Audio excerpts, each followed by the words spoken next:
Hey y'all, welcome back. Today we're checking out Exploring Joy Division and She's Lost Control, New British Canon. Love Will Tear Us Apart cast a mighty shadow on Joy Division's career. While the Manchester band recorded 2 studio albums alongside a host of singles, demos and radio sessions, nothing seems to get as much hype as the song etched on Ian Curtis's memorial. And because of that, I won't be talking about that already canonized song, but instead a cut of their monolithic 1979 debut, Unknown Pleasures, one that best exemplifies Joy Division's devastating use of space, their brooding anti-funk grooves, and Martin Hannett's experimental production. A song that inspired the next wave of post-punk and beyond, but also pointed to Curtis's end itself. This is New British Canon, and this is the story of She's Lost Control. Okay. Wow. Yeah, so I really don't know much about Joy Division. I'm interested to learn more. I think the first time I became aware of even just the name Joy Division was in the 2000s. A band called The Killers put out a B-sides album called Sawdust, and they did a cover of a Joy Division song called Shadow Play. That was the first time I ever heard the name Joy Division. For whatever reason, I just never heard of them.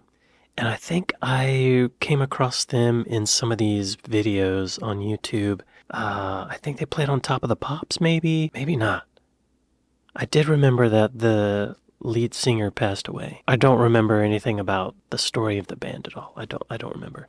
Just heard, I was reminded by this intro that they were from Manchester. I almost said Manchester. But y'all, let's learn about Joy Division together.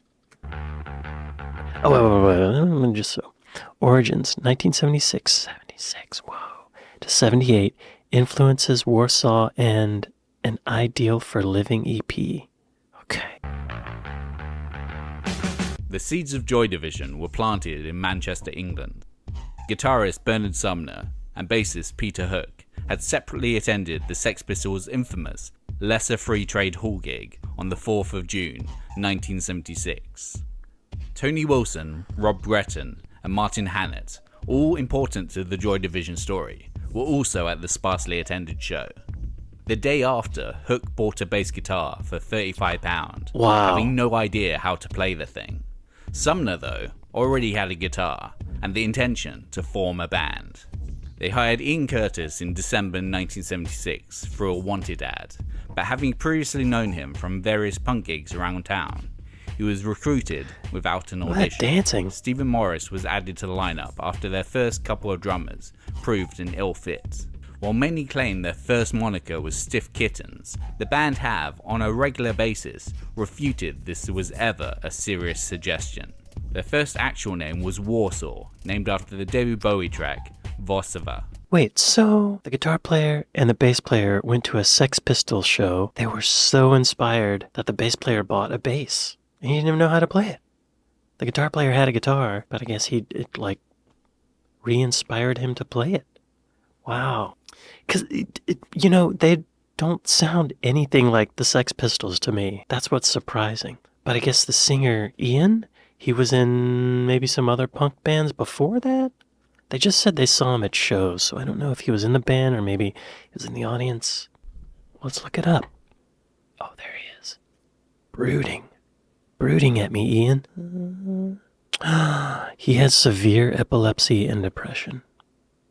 I don't want to read ahead. I just saw how he died, and I don't want to know that yet. As a teenager, he performed social service by visiting the elderly. Heart of gold. Oh, while visiting, he and his friends would steal any prescription drugs that they found, and later take them together as a group.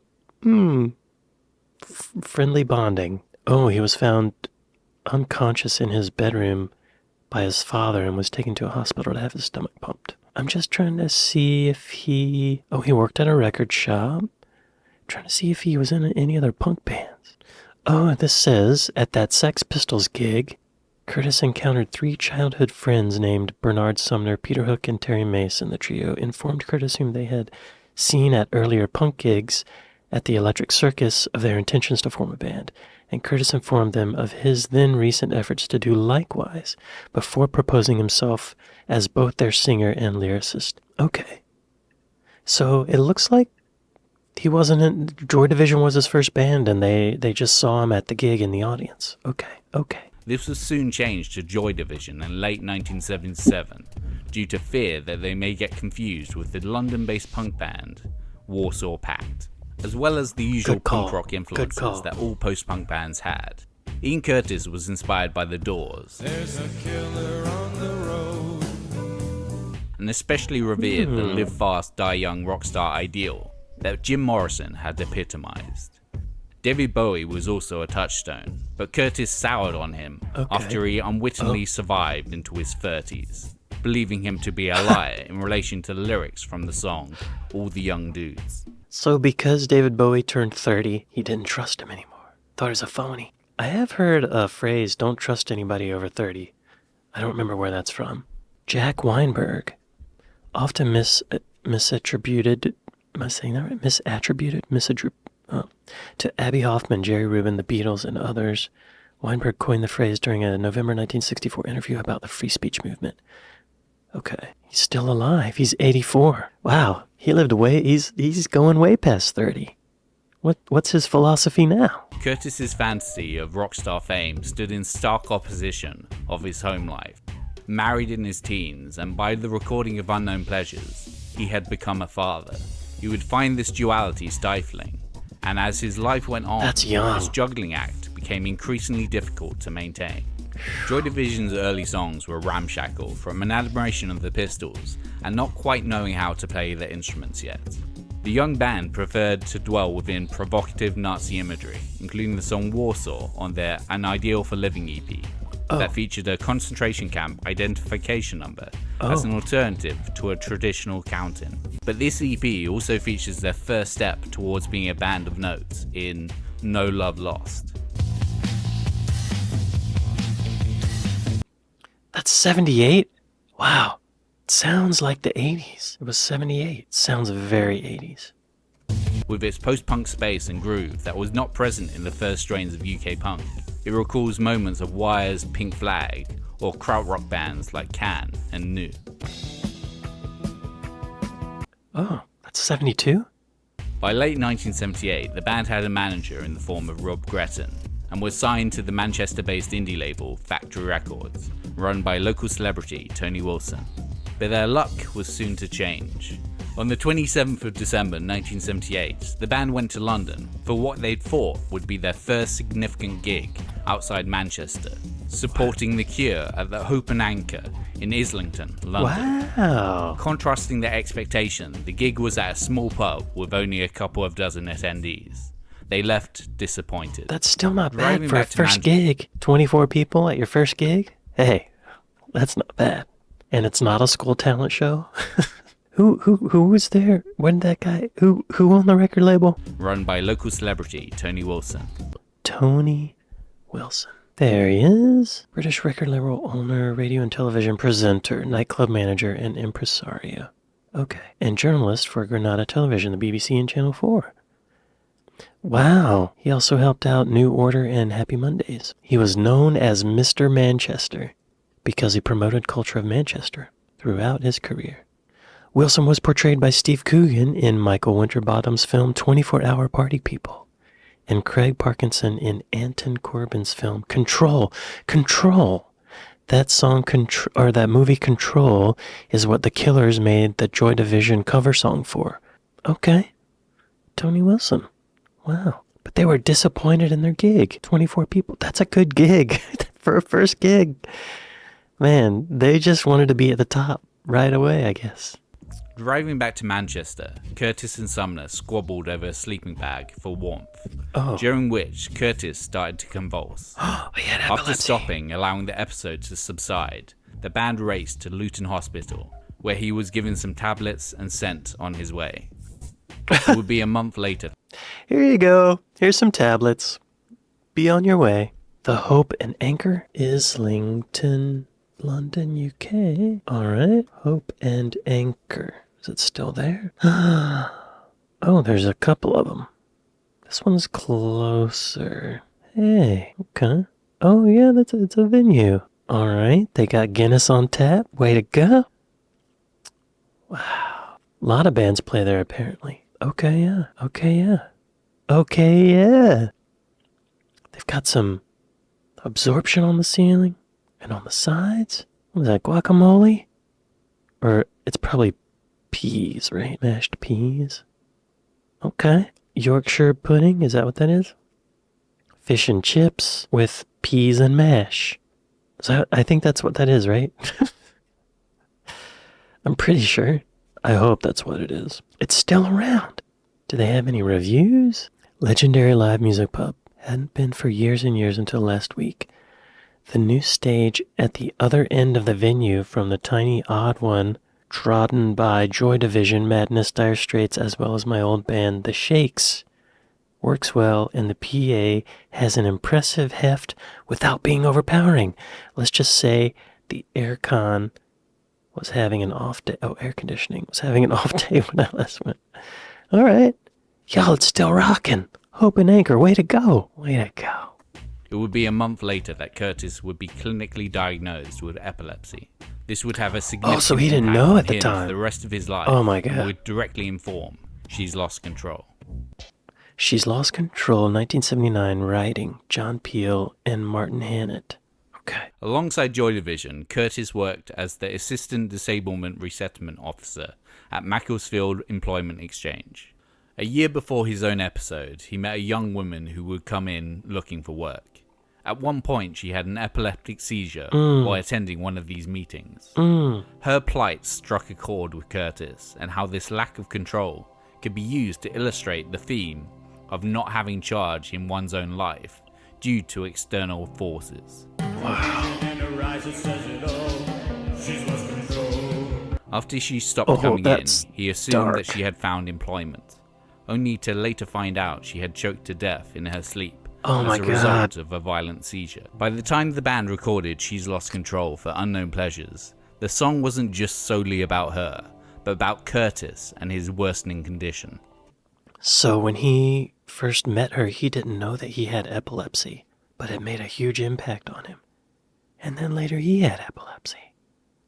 What are the chances? Oh, that's horrible. One of his fears was that he would meet the same fate, so he developed a ritual for post-performance evenings. If he hadn't had an episode caused by overstimulation, he and his wife Deborah would stay up until either he'd had a seizure or they heard a change in breathing rhythm that could signal an impending one, before either of them would go to sleep. The first public performance of She's Lost Control was on the John Peel radio show on the 31st of January 1979, less than a week after being diagnosed. Okay, so when he wrote the song, he didn't even know that he had epilepsy. This is macabre, like darkly poetic, you know? Ugh. Despite being hyped up in the NME since the previous year, this was also the first time the majority of the UK would actually get to hear Joy Division, due to a rarity of singles, touring, and the band having not yet had any national television appearances. An electronic drum pad was used on the track, which they would continue to use in a live setting. That's it. I was wondering what that was. It gave live versions of the song an extra discordant element. For the drum beat, Morris was inspired by Phil Spector singles like Be My Baby. Oh yeah. The same beat, Wow. but played with different sounds. Yeah. It's just a classic Phil Spector beat. If you listen to it and imagine it played on a big drum kit, it's the same thing really. See, I'm not original at all. She's Lost Control opens side B of Unknown Pleasures and is considered to be the album's centerpiece, and Joy Division's most important track at that point. With Curtis at his most manically arresting, Hook's signature high-in-the-neck bass line, and like the alien superhuman. whack of Morris's drums. The studio version of the track was recorded at Strawberry Studios in April 1979.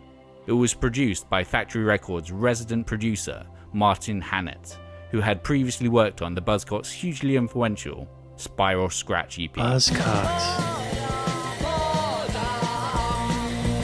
See, that sounds like the 70s. as well as Jilted John's eponymous first single, an independent record that had managed to reach number 4 in the UK charts in 1978. But I know he's a moron. Gordon is a moron. That sounds His like the eccentric 70s too. production techniques shaped the album. What was He eccentric about insisted it? that, at least on the potential singles, that each drum be recorded separately, so that he could mix each individually without bleed through. This created an exceedingly clean drum sound that Hannett was able to tinker with to his heart's content. Yeah. This is why She's Lost Control's drums sound so industrial and machine-like. Yeah. So I'm an audio engineer, and I've recorded like for music. I don't really do like sound for film much. I have a few times, but it's not my forte. I know that Jeff Lynne, who was the main creative force behind Electric Light Orchestra, he would do that a lot, and it became a pretty popular production thing to do in the 70s as we got more tracks available. It looks like they were using a 24 track. If that was actual footage from their studio recording, I kind of doubt it was. But I've tried this approach a couple of times where you record each drum separately. And it does give you the ability to really get each drum sounding perfect. But it also creates sort of a disconnected sound because you're not getting the leakage from the different microphones of each drum into the other microphones. And something that also happens is it can be difficult to get the groove just right. You know, like the snare drum might be a little bit ahead, but the hi-hat is a little bit behind, or, you know, it feels a little disconnected is the best word I could come up with. Because they are disconnected. They're not being played at the same time. Makes sense, I guess. Anyway, I could see how that would lend to their sound on this, you know? It becomes, like, less human in a way, you know? More detached. I keep saying detached, but yeah, disconnected, detached. That's the sound. Curtis's vocals have also been altered, sounding like they're being dragged down, like a strange force has hold on him, which he is unable to fight. And she's clinging to the nearest passerby. She's lost control. Oh, there's a pitch delay. Hannett would yeah, state- yeah, there's a delay on it. And it sounds like they're increasing the time of the delay, which makes the pitch of the delays go down. So, okay, yeah. Hannett would state about Joy Division, they were a gift to a producer, because they didn't have a clue. They didn't argue. They didn't know. Morris expanded Wow. on his process to the vinyl factory. Martin was very much into twiddling knobs and cackling. He wasn't particularly methodical either, because he didn't really know what the stuff would do. He loved turning knobs and making funny noises. The result was a lot love that different too. from what you would have heard if you'd seen Joy Division live circa 79.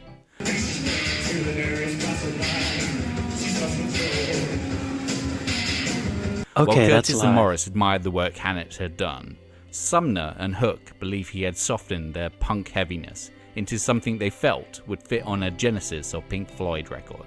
Said It does Sumner sound to softer. Mojo, the production inflicted this dark, doomy mood over the album. We'd drawn this picture in black and white, and Martin had coloured it in for us. We resented it. Oh, Hook has since been able to admit that Hannett helped shape Joy Division's sound. It's not hard to understand why Martin did what he did with the album now, but at the time it was very hard. Bernard and Wow. I would have just made a standard punk record and tried to take people's heads off with the guitars. Martin made it a masterpiece and ensured it lasted 30 years.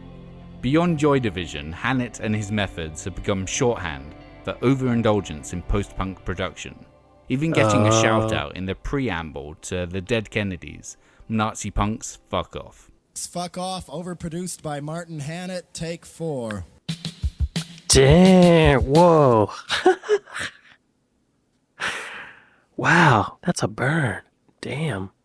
That reminds me of like in the US, the East Coast versus West Coast rap thing, you know? Talking smack about the producer. Back in the 70s.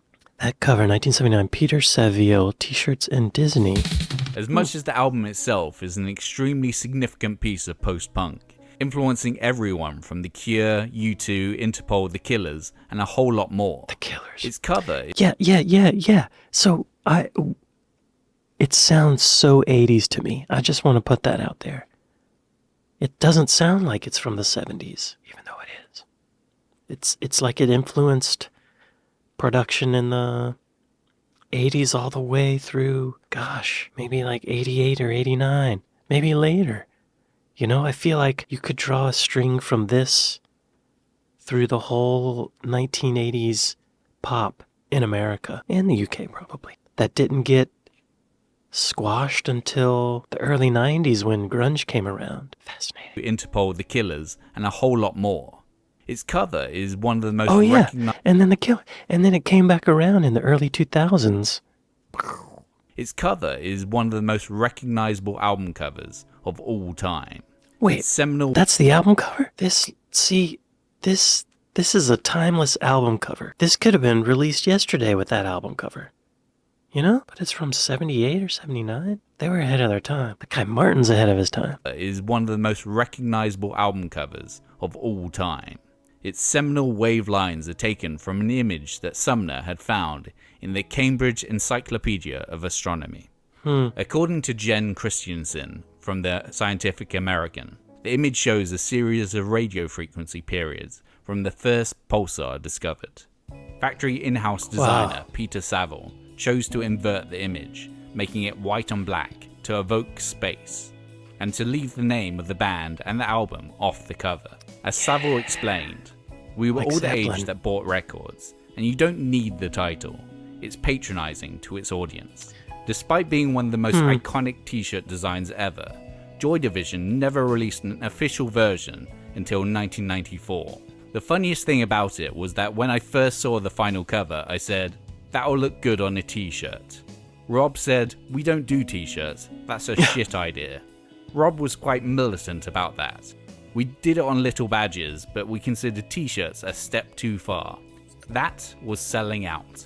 Yeah, I guess it would have been selling out, but just think of all those t-shirts you could have sold. That's a lot of money. I respect them for that. But damn, that's a lot of money. Their lives would have been different just from that one t-shirt. That's But we crazy. considered t-shirts a step too far. That was selling out. There's been many different redesigns and reinterpretations of that cover, including this gloriously blasphemous version by Chris Ott. The most famous of these reimaginings was by Disney, whose sunshine brand image contrasted severely with the Spartan doominess of Joy Division. I'm surprised The Disney would do t-shirt that. was uploaded in January 2012 and lasted 2 days before an onslaught of music bloggers pointed out the wrong-headedness of the piece of merchandise, and it was removed from their site. Saville nor the band were asked for permission on the t-shirt design. Peter Hook stated, "I hope that Disney will be as understanding when we start doing Donald Duck shirts." Yeah, no kidding. Oh, it's my mouth. Oh my god, my hair's in my mouth. 12-inch version, 1980 aerosols, atmosphere, and complications. Okay. Alongside the recording of their second album, Closer, in March 1980, Joy Division recorded a new version of She's Lost Control to be released as a 12-inch single on the flip side of non-album track Atmosphere. Why? Back with Hannett at Strawberry Studios, the 12-inch version of the track was a lot more electronically focused and almost a minute longer.